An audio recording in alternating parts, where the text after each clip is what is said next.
तो दोस्तों हम दूसरे जीना से आ रहे हैं क्योंकि उधर से जीना जो था काम चालू था इसलिए बंद था।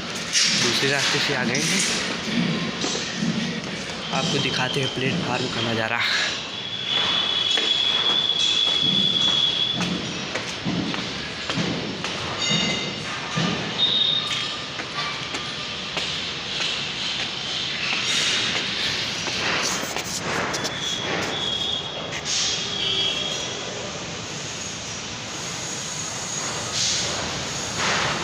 देख सकते हैं आप प्लेटफार्म का नज़ारा।